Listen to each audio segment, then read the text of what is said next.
ಈ ಒಂದು ಮಾಧ್ಯಮ ಪ್ರೆಸ್ ಕಾನ್ಫರೆನ್ಸ್ ನಡೆದಿದೆ. ಮೊದಲನೇದು 2021ರ SSLC ಪರೀಕ್ಷಾ ದಿನಾಂಕವನ್ನ ನಾವು ಆಖೈರುಗೊಳಿಸಿದ್ದೀವಿ.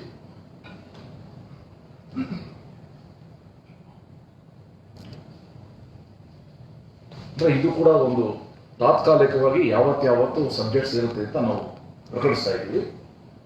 ಈ ಬಾರಿಯ SSLC ಪರೀಕ್ಷೆ 2021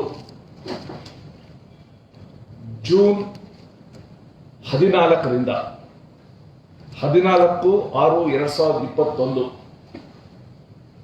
14ನೇ ತಾರೀಕು ಸೋಮವಾರ 14/6/2021ರಿಂದ 25/6/2021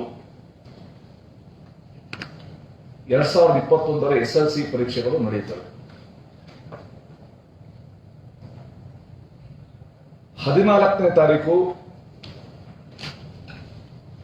ಫಸ್ಟ್ ಲ್ಯಾಂಗ್ವೇಜ್ ಪ್ರಥಮ ಭಾಷೆ,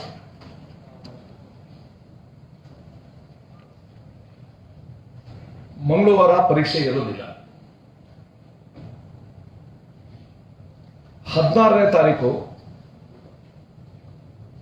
ಕೋರ್ ಸಬ್ಜೆಕ್ಟ್ಸ್ ಗಣಿತ ಮತ್ತೆ ಕೆಲವರಿಗೆ ಸಮಾಜಶಾಸ್ತ್ರ, ಅದು ರೆಗ್ಯುಲರ್ ಸ್ಟೂಡೆಂಟ್ಸ್ ಎಲ್ಲ. 16ನೇ ತಾರೀಕು ಗಣಿತ. 17ನೇ ತಾರೀಕು ಪರೀಕ್ಷೆ ಇರುವುದಿಲ್ಲ. 18ನೇ ತಾರೀಕು ಸೆಕೆಂಡ್ ಲ್ಯಾಂಗ್ವೇಜ್, ದ್ವಿತೀಯ ಭಾಷೆ, ಇಂಗ್ಲಿಷ್ ಅಥವಾ ಕನ್ನಡ.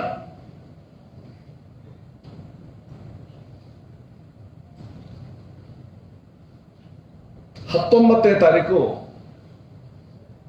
ಒಂದಷ್ಟು ಸಬ್ಜೆಕ್ಟ್ಸ್ ಇದೆ. Elements of mechanical, electrical engineering graphics, elements of electronic. ಅದು ಜನರಲ್ ಸ್ಟೂಡೆಂಟ್ಸ್ ಈ ಸಬ್ಜೆಕ್ಟ್ಸ್ ಬರೋದಿಲ್ಲ. 20ನೇ ತಾರೀಕು ಭಾನುವಾರ ಪರೀಕ್ಷೆ ಇಲ್ಲ, ರಜೆ ದಿನ. 21ನೇ ತಾರೀಕು ವಿಜ್ಞಾನ.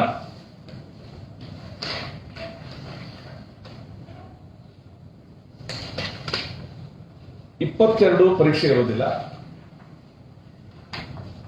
23 ತೃತೀಯ ಭಾಷೆ.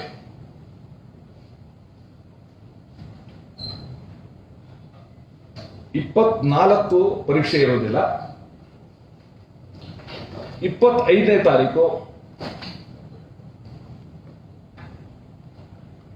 ಸಮಾಜ ವಿಜ್ಞಾನ, ಇನ್ನೊಂದು ಕೋರ್ಸ್ ಸಬ್ಜೆಕ್ಟ್.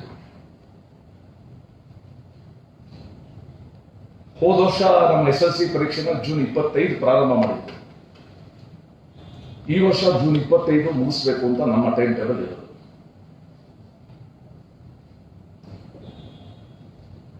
ಸೊ ಪ್ರಥಮ ಭಾಷೆ ಮತ್ತೆ ಕೋರ್ಸ್ ಸಬ್ಜೆಕ್ಟ್ಸ್ಗೆ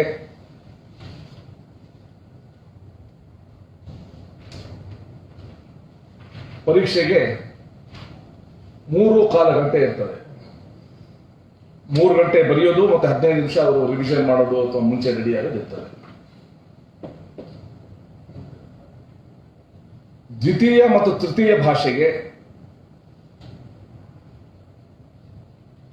3 ಗಂಟೆ ಇರುತ್ತೆ. ಅದರಲ್ಲಿ 2 ಗಂಟೆ 45 ನಿಮಿಷ ಬರೆಯೋದು, 15 ನಿಮಿಷ ಅವರ ರಿವಿಷನ್ ಓದಲಿಕ್ಕೆ ಅವಕಾಶ ಇರ್ತದೆ.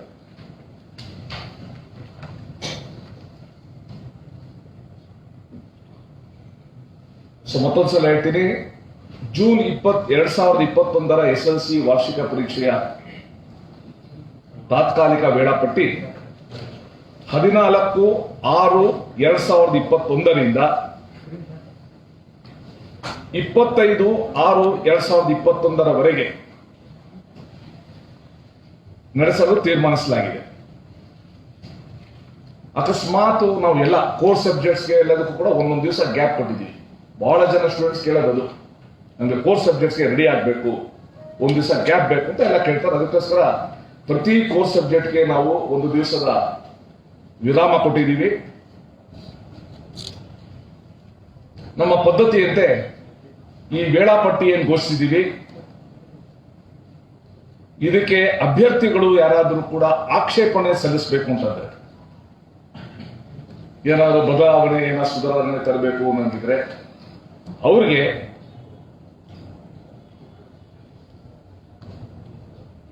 ಇಪ್ಪತ್ತೆಂಟು 1/2021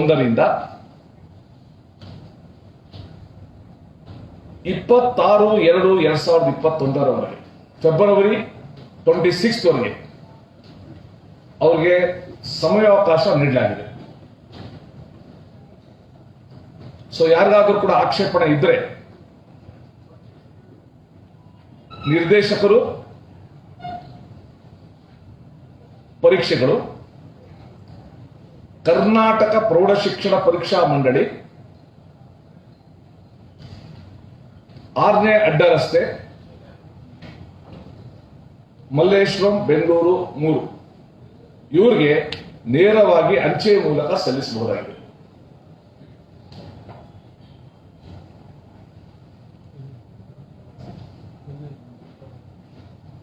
ಇವತ್ತು ರಾಜ್ಯದ ಗೌರವಾನ್ವಿತ ಆರೋಗ್ಯ ಸಚಿವರ ಜೊತೆಗೆ, ಆರೋಗ್ಯ ಮತ್ತು ವೈದ್ಯಕೀಯ ಶಿಕ್ಷಣ ಸಚಿವರ ಜೊತೆಗೆ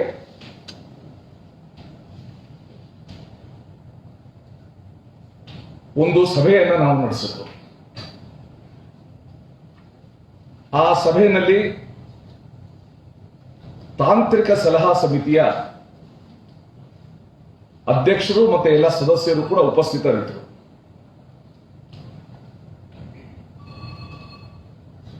ಈ ಹಿಂದೆ ನಾವು ನವೆಂಬರ್ ಒಂದ್ಸಲ ತಾಂತ್ರಿಕ ಸಲಹಾ ಸಮಿತಿ ಜೊತೆ ನಾವು ಸಭೆ ಸೇರಿದ್ವು. ತರಗತಿಗಳನ್ನ ಪ್ರಾರಂಭ ಮಾಡೋದ್ರ ಬಗ್ಗೆ ಅವ್ರು ಹೇಳಿದ್ರು, ಡಿಸೆಂಬರ್ ಅಲ್ಲಿ ಬೇಡ, ತುಂಬಾ ಚಳಿ ಇರೋದ್ರಿಂದ, ಸೆಕೆಂಡ್ ವೇವ್ ಬರೋ ಒಂದು ಚಾನ್ಸಸ್ ಇರೋದ್ರಿಂದ ನಾವು ಡಿಸೆಂಬರ್ ಅಲ್ಲಿ ಇದ್ರ ಬಗ್ಗೆ ನಿಶ್ಚಯ ಮಾಡೋಣ ಅಂತ ಹೇಳಿದ್ರು. ಅದೇ ರೀತಿ ಡಿಸೆಂಬರ್ 19ನೇ ತಾರೀಕು ಸನ್ಮಾನ್ಯ ಮುಖ್ಯಮಂತ್ರಿಗಳ ಅಧ್ಯಕ್ಷತೆಯಲ್ಲಿ ಶಾಲಾ ಪುನರಾರಂಭ ಕುರಿತು ಸಭೆಯನ್ನು ನಾವು ಸೇರಿದ್ವಿ. ಆ ಸಭೆಯಲ್ಲಿ ನಿಶ್ಚಯ ಆದಂತೆ ಈ ವರ್ಷ ಜನವರಿ 1/1/2021 ರಾಜ್ಯದ ಸರ್ಕಾರಿ ಅನುದಾನ ರಹಿತ ಖಾಸಗಿ ಶಾಲೆಗಳು ಜೊತೆಗೆ ಪದವಿ ಪೂರ್ವ ಕಾಲೇಜುಗಳಲ್ಲಿ 10ನೇ ತರಗತಿ ಮತ್ತು 12ನೇ ತರಗತಿ ಅಂದ್ರೆ SSLC ಮತ್ತೆ ಸೆಕೆಂಡ್ PUC ವಿದ್ಯಾರ್ಥಿಗಳಿಗೆ ತರಗತಿಗಳ ಪ್ರಾರಂಭ ಮತ್ತೆ 6ನೇ ಕ್ಲಾಸಿಂದ 9ನೇ ಕ್ಲಾಸ್ವರೆಗೂ 6 to 9 ಪರಿಷ್ಕೃತ ವಿದ್ಯಾಗಮ ಕಾರ್ಯಕ್ರಮವನ್ನ ಪುನರಾರಂಭ ಮಾಡಿದ್ರು ಈ ವರ್ಷ ಜನವರಿಯಿಂದ. ಇದುವರೆಗೂ ನಮ್ಮ ಹತ್ರ ಇರುವ ಸರಾಸರಿ ಹಾಜರಾತಿ ಸೆಕೆಂಡ್ PUC ನಲ್ಲಿ 75%,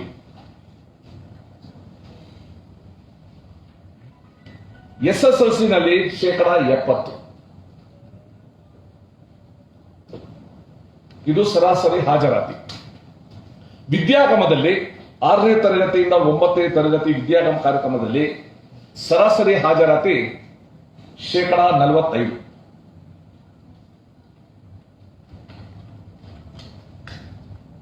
ನಾವು ಟೆಕ್ನಿಕಲ್ ಅಡ್ವೈಸರಿ ಕಮಿಟಿ ನಮ್ಗೇನು SOP ಕೊಟ್ಟಿತ್ತು, ಅಗತ್ಯ ಮುನ್ನೆಚ್ಚರಿಕಾ ಕ್ರಮಗಳು,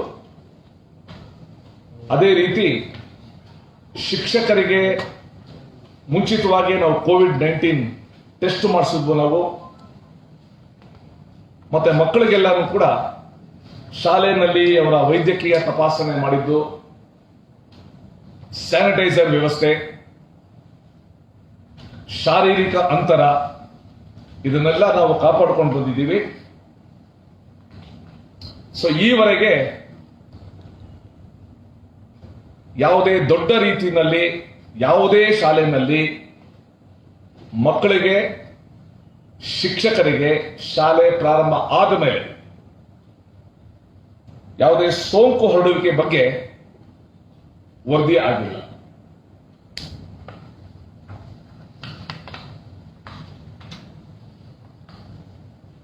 ಈಗ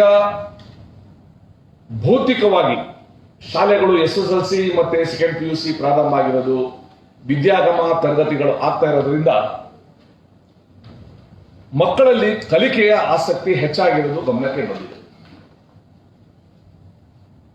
ನಾನು ರಾಜ್ಯದ ಬೇರೆ ಬೇರೆ ಜಿಲ್ಲೆಗಳಿಗೆ ಹೋಗಿ ಅಲ್ಲಿ ಮಕ್ಕಳ ಜೊತೆ ನಾನು ಮಾತಾಡಿದ್ದೀನಿ. ಅವ್ರು ಹೇಳೋದು ಆನ್ಲೈನ್ಗಿಂತ ನಮಗೆ ಆಫ್ಲೈನ್ ಅಲ್ಲಿ ಶಾಲೆಯಲ್ಲಿ ಶಿಕ್ಷಕರು ಹೇಳ್ಕೊಟ್ಟಾಗ ಅರ್ಥ ಚೆನ್ನಾಗಾಗುತ್ತೆ. ನಮ್ಗೇನಾದ್ರೂ ಕೂಡ ಪ್ರಶ್ನೆ ಇದ್ರೆ ಅಥವಾ ಸಂಶಯ ಇದ್ರೆ ಅದ ಪರಿಹರಿಸ್ಕೊಳ್ಳಕ್ಕೆ ಇದು ಬಹಳ ಉಪಯುಕ್ತ ಆಗಿದೆ ಅಂತ ವಿದ್ಯಾರ್ಥಿಗಳು ಹೇಳಿದ್ದಾರೆ.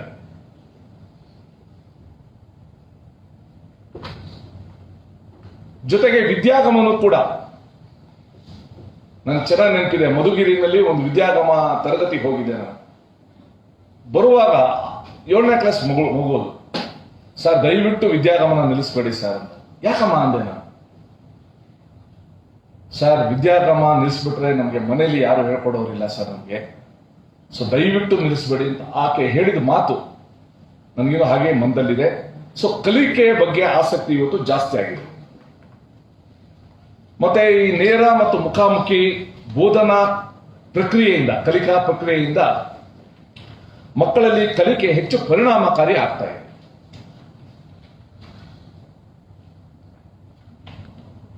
ನಮ್ಮ ಎಲ್ಲ ಅಧಿಕಾರಿಗಳು ಬೇರೆ ಬೇರೆ ಶಾಲೆಗೆ ಭೇಟಿ ಕೊಟ್ಟಾಗ ಪೋಷಕರು ಮತ್ತೆ SDMC ಶಾಲಾ ಅಭಿವೃದ್ಧಿ ಮೇಲುಸ್ತುವಾರಿ ಸಮಿತಿಗಳು ಎಲ್ಲಾ ತರಗತಿಗೂ ನೀವು ಶುರು ಮಾಡಿ ಕ್ಲಾಸಸ್ ಅಂತ ಅವರು ಒತ್ತಾಯಿಸ್ತಾ ಇದ್ದಾರೆ. ಮತ್ತೆ ಈಗ ವಿದ್ಯಾಗಮದಲ್ಲಿ ನಾವು ದಿನ ಬಿಟ್ಟು ದಿನ ಬರಕ್ ಮಾಡಿದ್ದೀವಿ ನಮ್ಮ ಟೈಮ್ ಟೇಬಲ್ ಪ್ರಕಾರ.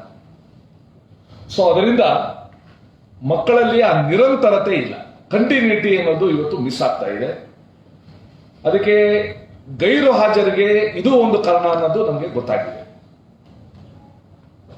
ಅದಕ್ಕೋಸ್ಕರ ನಿರಂತರವಾಗಿ ಶಾಲೆ ನಡೆಸಬೇಕು ಅಂತ ಪೋಷಕರು ಮತ್ತೆ SDMC ಎಲ್ಲರೂ ಕೂಡ ಹೇಳ್ತಾ ಇದ್ದಾರೆ. ನಾನು ಮೊನ್ನೆ 22ನೇ ತಾರೀಕು ರಾಜ್ಯದ ಶಿಕ್ಷಕ ಕ್ಷೇತ್ರದ ಮತ್ತು ಪದವೀಧರ ಕ್ಷೇತ್ರದ ವಿಧಾನ ಪರಿಷತ್ ಸದಸ್ಯರ ಸಭೆಯನ್ನು ಕೂಡ ನಾನು ಕರೆದಿದ್ದೆ.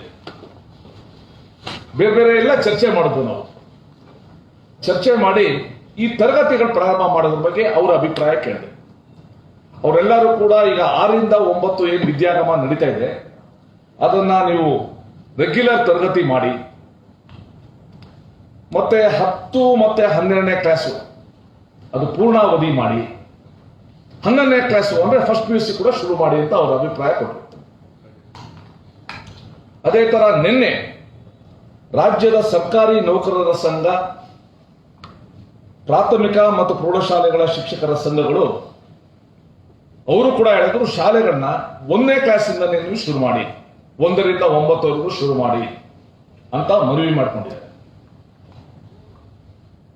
ಇನ್ನೊಂದು ಎಲ್ಲರದು ಕೂಡ ನಮ್ಗಿರೋ ಮಾಹಿತಿ 8ನೇ ಕ್ಲಾಸ್ ಮೇಲೆ ತರಗತಿಗಳು ರೆಗ್ಯುಲರ್ ಆಗಿ ನಡೀದೇ ಇರೋದ್ರಿಂದ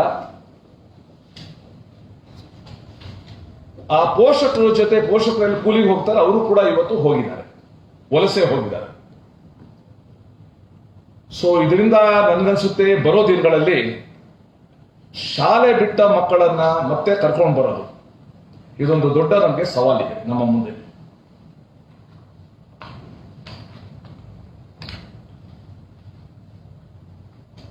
ಈಗ ಇವತ್ತು ನಾವು ತಾಂತ್ರಿಕ ಸಲಹಾ ಸಮಿತಿ ಜೊತೆಗೆ ನಮ್ಮ ಗೌರವಾನ್ವಿತ ಆರೋಗ್ಯ ಸಚಿವರ ಒಂದು ಉಪಸ್ಥಿತಿಯಲ್ಲಿ ಸಭೆಯನ್ನು ನಡೆಸಿದ್ವು. ನಾವು 3 ಸಂಗತಿಗಳನ್ನ ಅವ್ರ ಮುಂದೆ ಇಟ್ಟು, ಮೊದಲನೇದು, ನೀವೇನು SOP ಕೊಟ್ಟಿದ್ದೀರ ಆ SOPನೇ ಆಧರಿಸಿ ಫೆಬ್ರವರಿ 1ನೇ ತಾರೀಕಿಂದ 6ನೇ ಕ್ಲಾಸಿಂದ 9ನೇ ಕ್ಲಾಸ್ವರೆಗೂ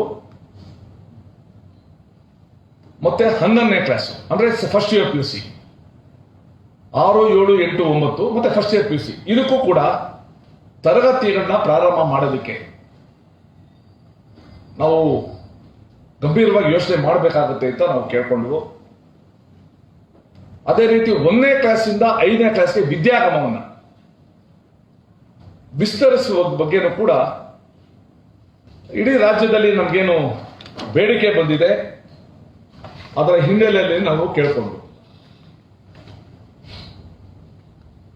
ಇವತ್ತು ಬಹಳಷ್ಟು ಚರ್ಚೆ ಆಯಿತು. ಬೇರೆ ಬೇರೆ ರಾಜ್ಯಗಳದ್ದು ಪರಿಸ್ಥಿತಿನೂ ಕೂಡ ಚರ್ಚೆ ಮಾಡಿ ಆರೋಗ್ಯ ನಮ್ಮ ತಾಂತ್ರಿಕ ಸಲಹಾ ಸಮಿತಿಯವರು ಇಷ್ಟೊಗೆ ಇವತ್ತು ಎಲ್ಲ ಚರ್ಚೆ ಮಾಡಿ ಒಂದು 9ಕ್ಕೆ ಬಂದಿದ್ದೀವಿ. 1ನೇ ತಾರೀಕಿಂದ ಫೆಬ್ರವರಿ 1ನೇ ತಾರೀಕಿಂದ ಹೈಸ್ಕೂಲಿನ 9ನೇ class, SSLC, first PUC, second PUC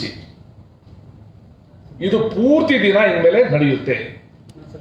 ಅರ್ಧ ದಿನ ನಡೆಯೋದಿಲ್ಲ. 9ನೇ class 9th standard, SSLC, first PUC, second PUC ಈ 4 ಇನ್ಮೇಲೆ ಪೂರ್ತಿ ಅವಧಿ ನಡೆಯುತ್ತೆ. ಮತ್ತೆ ಏನು ಸೆಕೆಂಡ್ PUC, SSLC ಅರ್ಧ ದಿವಸ ನಡೀತು, ಸಿಲೆಬಸ್ ಆಗೋದಿಲ್ಲ, ಸಿಲೆಬಸ್ ಕವರ್ ಆಗೋದಿಲ್ಲ ಅಂತ ಎಲ್ಲರಲ್ಲಿ ಒಂದು ಭಾವನೆ ಇತ್ತು. ಅದಕ್ಕೋಸ್ಕರ 1ನೇ ತಾರೀಕಿಂದ ಪೂರ್ಣಾವಧಿ ತರಗತಿಗಳು ಪ್ರಾರಂಭ ಆಗುತ್ತೆ.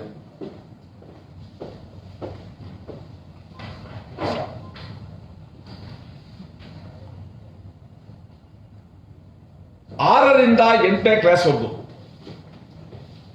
ನಾವೇನು ವಿದ್ಯಾಗಮ ಮಾಡ್ತಾ ಇದ್ದೀವಿ ಅದು ಅದೇ ರೀತಿ ಮುಂದುವರಿಯುತ್ತೆ. 6ರಿಂದ 8ನೇ ತರಗತಿಯವರೆಗೂ ವಿದ್ಯಾಗಮ ಮುಂದುವರಿಯುತ್ತೆ. ನಾವು ಹೇಳಿದ್ವಿ 8ನೇ ಕ್ಲಾಸ್ ಕೂಡ ಪ್ರಾರಂಭ ಮಾಡೋಣ ಅಂತ. ಅವರು ಹೇಳಿದ್ದಾರೆ ನಾವು ಫೆಬ್ರವರಿ 2ನೇ ವಾರದವರೆಗೂ ನಾವು ಇದನ್ನ ಗಮನಿಸಿ 9, 10, 11, 12 ಹಾಜರಾತಿ ಒಟ್ಟಾರೆ ಅಲ್ಲಿನ ವಾತಾವರಣ ಎಲ್ಲ ನೋಡಿಕೊಂಡು ಫೆಬ್ರವರಿ 2ನೇ ವಾರ ಮತ್ತೆ ನಾವು ಸೇರಿಬಿಟ್ಟು ಉಳಿದ ತರಗತಿಗಳನ್ನ ಪ್ರಾರಂಭ ಮಾಡೋದ್ರ ಬಗ್ಗೆ ಅವತ್ತು ನಿರ್ಧಾರ ಮಾಡೋದು ಅಂತ ತಾಂತ್ರಿಕ ಸಲಹಾ ಸಮಿತಿಯವರು ನಮಗೆ ಸಲಹೆ ನೀಡಿದ್ದಾರೆ, ಅವರ ಅಭಿಪ್ರಾಯವನ್ನ ತಿಳಿಸಿದ್ದಾರೆ. ಸೊ ನಾವು ಕೂಡ ಹೇಳಿದ್ದೀವಿ ಅಷ್ಟೊತ್ತಿಗೆ ನಾವು ಬೇರೆ ತರಗತಿಗಳನ್ನು ಕೂಡ ಸಜ್ಜು ಮಾಡ್ಕೊಳ್ಳೋಕೆ ಅನುಕೂಲ ಆಗುತ್ತೆ ಅಂತ. ಇವತ್ತು ಪತ್ರಿಕೆಗಳಲ್ಲಿ 2 ವರದಿಗಳನ್ನ ನಾನು ನೋಡಿದ್ದೇನೆ. ಮೊದಲನೇದು ಈ ರಾಜ್ಯದ ಶಿಕ್ಷಣ ತಜ್ಞರು, ಕೆಲವು ಶಿಕ್ಷಣ ತಜ್ಞರು ಎಲ್ಲ ಒಟ್ಟಿಗೆ ಒಂದು ಪತ್ರ ಬರೆದಿದ್ದಾರೆ. ಆ ಪತ್ರದ ಪ್ರಕಾರ ಹೈಸ್ಕೂಲ್ ಕ್ಲಾಸಸ್ನ ಕೂಡಲೇ ಅವರು ಪ್ರಾರಂಭ ಮಾಡಬೇಕು ಅಂತ ಅವರು ತಮ್ಮ ಅಭಿಪ್ರಾಯವನ್ನ ವ್ಯಕ್ತಪಡಿಸಿದ್ದಾರೆ.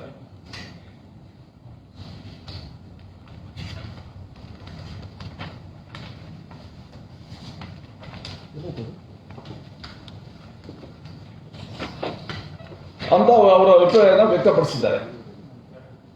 ಇನ್ನೂ ಒಂದು, ಬೆಳಗಾವಿನಲ್ಲಿ ಬೆಳಗಾವಿಯಿಂದ ಒಂದು ರಿಪೋರ್ಟ್ ನೋಡಿದೆ.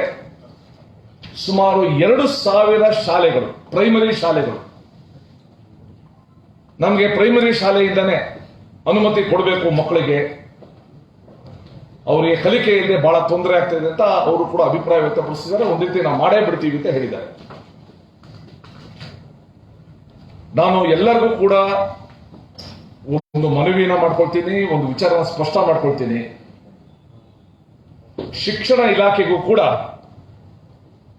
ಯಾವುದೇ ಮಗು ಶಿಕ್ಷಣದಿಂದ ವಂಚಿತ ಆಗಬಾರದು, ಯಾವುದೇ ಮಗುವಿನ ಕಲಿಕೆಗೆ ಯಾವುದೇ ಅಡೆತಡೆ ಇರಬಾರದು ಅನ್ನೋದು ನಮ್ಮ ಪ್ರಾಮಾಣಿಕವಾದ ನಂಬಿಕೆ, ಪ್ರಾಮಾಣಿಕವಾದ ನಮ್ಮ ದೃಢವಾದ ಅಭಿಪ್ರಾಯ.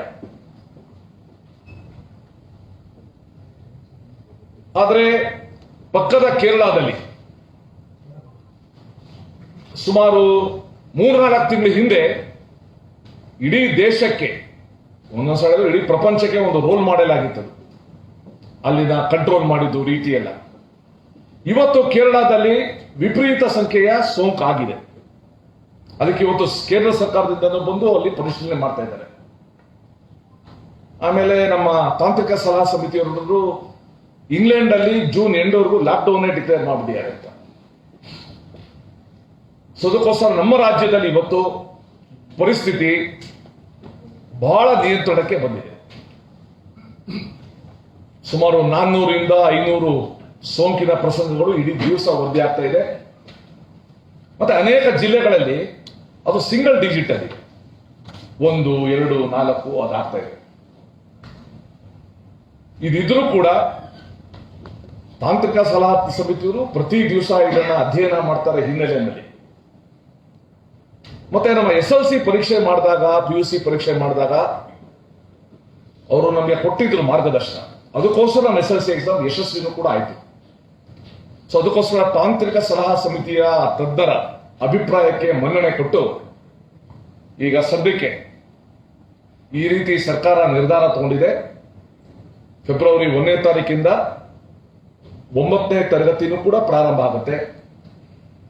ಫೆಬ್ರವರಿ 1ನೇ ತಾರೀಕಿಂದ ಫಸ್ಟ್ PUCನೂ ಕೂಡ ತರಗತಿ ಪ್ರಾರಂಭ ಆಗುತ್ತೆ. ಮತ್ತೆ ಎಲ್ಲನೂ ಕೂಡ ಪೂರ್ಣಾವಧಿ ಇರುತ್ತೆ. ಆ ಮಕ್ಕಳಿಗೆ ಕಲೀಲಿಕ್ಕೆ ಅನುಕೂಲ ಆಗುತ್ತೆ.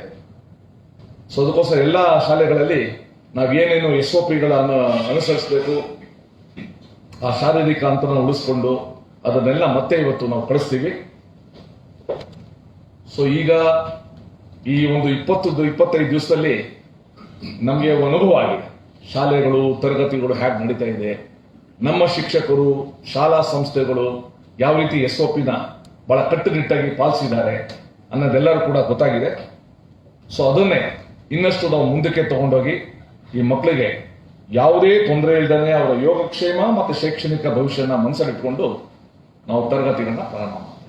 ಸರ್, ಈಗ 6ರಿಂದ 8ನೇ ತರಗತಿ ಇದೆಯಲ್ಲ ಸರ್ ವಿದ್ಯಾಗಮನ, ಅದು ರೆಗ್ಯುಲರ್ ಇದೆಯೋ ಅಥವಾ ಆಲ್ಟರ್ನೇಟ್ ಡೇಸ್? ಈಗ LKG, UKG ಮತ್ತೆ 1ರಿಂದ 5 ಆ ಬಗ್ಗೆ ಏನಾದ್ರು ಚರ್ಚೆ ಆಯ್ತಾ? ಅಲ್ಲ, ಚರ್ಚೆ ಆಯ್ತು. ಈಗ LKG, UKG ಬಗ್ಗೆ ಮುಂಚೆಯಿಂದಲೂ ಕೂಡ ನಾವು ಯಾರು ಚರ್ಚೆ ಮಾಡ್ತಾ ಇಲ್ಲ. ನಿಮ್ಗೆ ಗೊತ್ತು, ಆ LKG, UKG ಮಕ್ಕಳ ಪೋಷಕರು ಎಲ್ಲೂ ಕೂಡ ಮಕ್ಕಳನ್ನ ಕಳ್ಸಕ್ಕೆ ತಯಾರಿಲ್ಲ. ಅದು ಸಹಜ ಕೂಡ, ಸಹಜವಾಗಿ ಆತಂಕ ಇದ್ದೇ ಇರ್ತದೆ. ಸೊ ಅದಕ್ಕೋಸ್ಕರ 1ನೇ ತರಗತಿಯಿಂದ ನಾವು 9ನೇ ತರಗತಿವರೆಗೂ ಶುರು ಮಾಡೋದು ನಮ್ಮ ಮನಸ್ಸಿನಲ್ಲಿ ಇತ್ತು, ನಾವು ಚರ್ಚೆ ಮಾಡಿದ್ದು. ಅದೇ ಇವತ್ತು ಮೊದಲನೇ ಹಂತದಲ್ಲಿ ನಾವು 6ನೇ ತರಗತಿಯಿಂದ ಮಾಡೋಣ, 6, 7, 8, 9 ಮಾಡೋಣ ಅಂತ ಪ್ರಸ್ತಾಪ ಇಟ್ಕೊಂಡು ಅದಕ್ಕೆ ಮೊದಲನೇ ಹಂತದಲ್ಲಿ 9ನೇ ತರಗತಿ ನಾವು ಮಾಡೋಣ. ಫೆಬ್ರವರಿ 2ನೇ ವಾರದಲ್ಲಿ, ಫೆಬ್ರವರಿ 10ನೇ ತಾರೀಕಿಂದ 15ನೇ ತಾರೀಕು ಒಳಗಡೆ ಕೂತ್ಕೊಂಡು ನಾವು ನಿಶ್ಚಯ ಮಾಡೋಣ ಅಂತ ಹೇಳಿದ್ದಾರೆ. ಅಲ್ಲಿ ತನಕ ಏನಾದ್ರು ವಿದ್ಯಾಗಮ ಮಕ್ಕಳಿಗೆ 1ರಿಂದ 5 ವಿದ್ಯಾಗಮ ಇಲ್ಲ ಸರಿ ಸರ್, ಇಲ್ಲ ಬಹಳ ಪ್ರಮುಖವಾಗಿ ಫೀಸ್ ಸ್ಟ್ರಕ್ಚರ್ ಬಗ್ಗೆ ಹೇಳ್ತೀನಿ. ಈಗ ಫೀಸ್ ಸ್ಟ್ರಕ್ಚರ್ನ ಅದಕ್ಕೆ ಬೇರೆ ತಾಂತ್ರಿಕ ಸಲಹಾ ಸಮಿತಿ ಬೇಕಾಗಿದೆ, ಆರೋಗ್ಯ ಇಲಾಖೆದಲ್ಲ. ಬಟ್ ನಾವು ಚರ್ಚೆ ಮಾಡಿದ್ದೀವಿ. ಈಗ ನಾನು ಸನ್ಮಾನ್ಯ ಮುಖ್ಯಮಂತ್ರಿಗಳ ಜೊತೆನೂ ಕೂಡ ಈ ಕುರಿತು ನಮ್ಮ ಮನಸ್ಸಲ್ಲಿ ಬಂದಿರೋ ವಿಚಾರ, ನಮ್ಮ ಮನಸ್ಸಲ್ಲಿ ಬಂದಿರೋ ಒಂದು ವಿಧಾನ, ಆ ಕುರಿತು ಅವ್ರ ಜೊತೆ ನಾನು ಸಮಾಲೋಚನೆ ಮಾಡ್ತೀನಿ. ಅವ್ರ ಅಭಿಪ್ರಾಯ ತಗೊಂಡು ನಾವು ಫೈನಲ್ ಆಗಿ ಏನು ಶಿಕ್ಷಣ ಇಲಾಖೆ ತೀರ್ಮಾನಿಸುತ್ತೆ ಅದನ್ನ ಪೋಷಿಸ್ತೀವಿ ಇನ್ನೊಂದೆರಡು ದಿನ. ಪೋಷಕರು ಈಗ ತಂದೆ ಪ್ರತಿಭಟನೆ ಅಲ್ಲ ನಾನು ಪೋಷಕರಿಗೆ ನಾನು ಕೇಳ್ತೀನಿ, ನಾವು ಈ ವರ್ಷ ಶಾಲೆಗಳು ಪ್ರಾರಂಭ ಆದಾಗ್ಲಿಂದನೂ ಕೂಡ ನಾವು ಪೋಷಕರ ಜೊತೆ ನಿಂತಿದ್ದೀವಿ.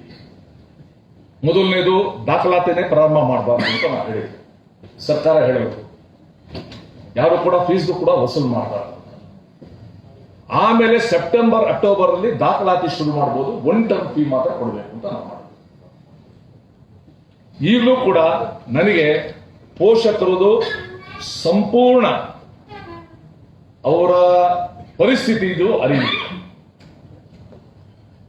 ಅದ್ರ ಜೊತೆಗೇನೆ ಅನೇಕ ಖಾಸಗಿ ಶಾಲೆಗಳಲ್ಲಿ ಆ ಶಾಲಾ ಶಿಕ್ಷಕರು ವೇತನ ಇಲ್ಲದೇನೆ ಅಥವಾ ವೇತನ ಅರ್ಧಕ್ಕೆ ತಗೊಂಡು ಅಥವಾ ಕೆಲಸನೇ ಕಳ್ಕೊಂಡು ಇರುವ ಪರಿಸ್ಥಿತಿನೂ ಕೂಡ ಗೊತ್ತಿದೆ. ಪೋಷಕರ ಹಿತವನ್ನ ಸಂಪೂರ್ಣವಾಗಿ ರಕ್ಷಿಸಿ ಈ ಖಾಸಗಿ ಶಾಲಾ ಶಿಕ್ಷಕರಿಗೆ ಜೀವನ ನಿರ್ವಹಣೆಗೆ ನಾವು ಕೊಡಬೇಕು.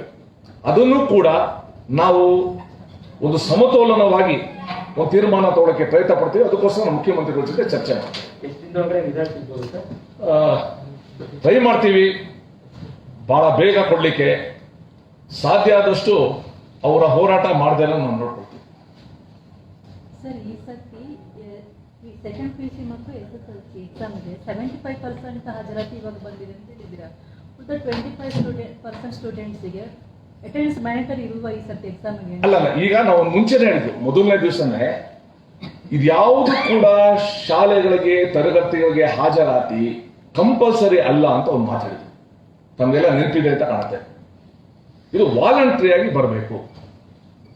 ಬರುವಾಗ ತಂದೆ ತಾಯಿದು ಒಪ್ಪಿಗೆ ಪತ್ರವನ್ನು ಕೂಡ ತರಬೇಕು ಅಂತ ನಾವು ಹೇಳಿದ್ದೀವಿ. ಇನ್ಯಾರಾದ್ರೂ ಇಲ್ಲ ನಮ್ಮ ಆನ್ಲೈನೇ ಸಾಕು, ನಮ್ಮ ಮನೇಲೇ ಓದಿಸ್ತೀವಿ ಅಂತಂದ್ರೆ ಅದಕ್ಕೂ ಕೂಡ ಅವಕಾಶ ಇದೆ. ಈಗಾಗಲೇ ನಮ್ಮ SSLC ಬೋರ್ಡ್ ಇಂದ ಸ್ಪಷ್ಟಪಡಿಸಿದ್ದಾರೆ, ಅಟೆಂಡೆನ್ಸ್ ಅನ್ನ ಈ ವರ್ಷದ ಪರಿಸ್ಥಿತಿಯನ್ನ ಮನದಲ್ಲಿಟ್ಕೊಂಡು, ಕೋವಿಡ್ ಪರಿಸ್ಥಿತಿ ಮನದಲ್ಲಿಟ್ಕೊಂಡು ಈ ವರ್ಷ 75% ಅನ್ನೋದು ಏನಿದೆ ಅದನ್ನ ಈ ವರ್ಷ ನಾವು ಅದನ್ನ ಪಕ್ಕಕ್ಕಿಟ್ಟಿದ್ದೀವಿ. ಅದು ಲಾಗು ಆಗೋದಿಲ್ಲ. ಸರ್, ಈಗ ನೀವು ಅವತ್ತು ಶುಲ್ಕ ನೀತಿ ಸಭೆ ಮಾಡಿದ ತಕ್ಷಣ ಕೆಲ ಖಾಸಗಿ ಶಾಲೆಗಳಲ್ಲಿ ಪೂರ್ತಿ ಶುಲ್ಕ ಕಟ್ಟಿ ಅಂತ ಡಿಮ್ಯಾಂಡ್ ಆಗ್ತಾ ಇದ್ದಾರೆ. ಮತ್ತೆ ಆನ್ಲೈನ್ ಐಡಿಗಳನ್ನ ಇವತ್ತು ಕೂಡ ಪ್ರತಿಭಟನೆ ಆಗಿದೆ ಮತ್ತೆ ಶಾಲೆಗಳಲ್ಲಿ ಮುಂದೆ. ಈಗ ನೀವು ಕಾಲಾವಕಾಶ ಕೊಡ್ತಾ ಇದ್ದೀರಾ, ಬೇರೆ ಬೇರೆ ರಾಜ್ಯಗಳಲ್ಲೆಲ್ಲ ಮಾಡಿದ್ದಾರೆ. ಯಾಕೆ ಕರ್ನಾಟಕ ಎಲ್ಲಿ ಮಾಡಿದ್ದಾರೆ? ಯಾವುದೋ ಪೇಪರ್ ಸುದ್ದಿ ಬೇಡ, ನನಗೆ ಕರೆಕ್ಟ್ ಆಗ್ಬೇಕು, ನನಗೆ ಖಚಿತವಾಗಬೇಕು ಎಷ್ಟು ಕೊಟ್ಟಿದ್ದಾರೆ ಅಂತ. ಆಂಧ್ರದಲ್ಲಿ ಮಾಡಿದ್ದಾರೆ, ಇಲ್ಲ ನನ್ಗೊತ್ತು ನೋಡ್ರಿ. ನಾವು ಕೂಡ ಯಾವ್ಯಾವ ರಾಜ್ಯದಲ್ಲಿ ಏನೇನು ಫೀಸ್ ಸ್ಟ್ರಕ್ಚರು, ಯಾವ್ಯಾವ ರಾಜ್ಯದಲ್ಲಿ ಎಷ್ಟೆಷ್ಟನೇ ಕ್ಲಾಸ್ ತೆಗೆದಿದ್ದಾರೆ, ಯಾವ್ಯಾವ ರಾಜ್ಯದಲ್ಲಿ ಎಷ್ಟೆಷ್ಟು ಅಟೆಂಡೆನ್ಸ್ ಇದೆ ನಾವು ನೋಡ್ತಾ ಇದ್ದೀವಿ. ನಾನು ನಮ್ಮ ರಾಜ್ಯದ ಮಕ್ಕಳನ್ನ ಅವರ ಹಿತನ ಬಲಿ ಕೊಡಕ್ ನಾನು ರೆಡಿ ಇಲ್ಲ. ಹೌದಾ? ಅದೊಂದು ಜ್ಞಾಪಕ ಕೊಡಿ. ಬೇರೆ ರಾಜ್ಯದ ನೋಡ್ಕೊಂಡು ಅವ್ರು ಮಾಡಿದ್ರು ಪರವಾಗಿಲ್ಲ, ನಮ್ಮ ರಾಜ್ಯದಲ್ಲಿ ಮಾಡಲ್ಲ ಅನ್ನೋ ಮನಸ್ಥಿತಿಯು ನನ್ನಲ್ಲ. ಎರಡನೇದು, 1 ತಿಂಗಳ ಹಿಂದೆ ಅಥವಾ 20 ದಿವಸದ ಹಿಂದೆ ನಮ್ಮ ಆಯುಕ್ತರು ಎಲ್ಲಾ ಖಾಸಗಿ ಶಾಲೆಗಳ ಪ್ರತಿನಿಧಿಗಳ ಸಭೆ ಮಾಡಿದ್ದಾರೆ.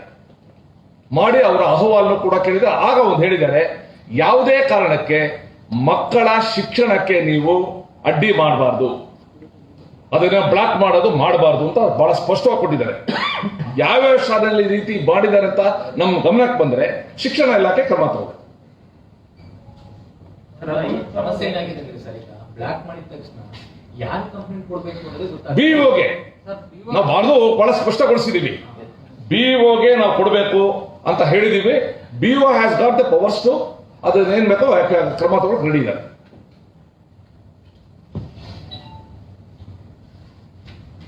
So thank you. 8ನೇ ತರಗತಿಯ ನಂತರ ಇರೋ ಮಕ್ಕಳುಗಳು ತಂದೆ ತಾಯಿಗಳ ಜೊತೆ ಕೆಲವು ಕಡೆ ಕೆಲಸಕ್ಕೆ ಹೋಗಿದ್ದಾರೆ, ಕೂಲಿಗೆ ಅವರ ತತ್ವವನ್ನು ಸವಾಲಾಗಿದೆ ಅಂತ ಹೇಳ್ತಿದ್ದಾರೆ. ಅದು ಹೇಗೆ ಸರ್? ಈಗ ಕೇಳಿ, ಫಾರ್ ಎಕ್ಸಾಂಪಲ್ ನಾವು ಚಾಮರಾಜನಗರ ತಗೋಣ, ಅವರೆಲ್ಲರೂ ಕೂಡ ಮಕ್ಕಳನ್ನ ಕರ್ಕೊಂಡು ಕೇರಳದ ತೋಟಗಳಿಗೆ ಹೋಗ್ಬಿಟ್ಟಿದ್ದಾರೆ. ಇವಾಗ ನಮ್ಮ ತಂಡ ಅಲ್ಲಿಗೆ ಹೋಗಿದೆ.